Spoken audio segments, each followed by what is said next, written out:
Beautiful friends, welcome back to the garden again for another video with me. And I want to say, guys, thank you for watching and subscribing to the channel. I am so grateful for you guys. I'm going to show you guys an update of the front yard.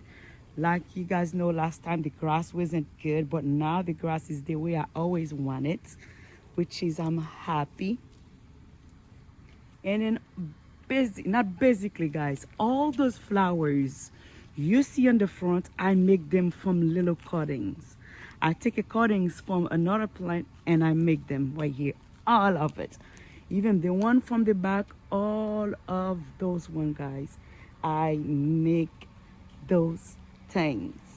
And I am so proud of myself for try to not spending more and make my own plants.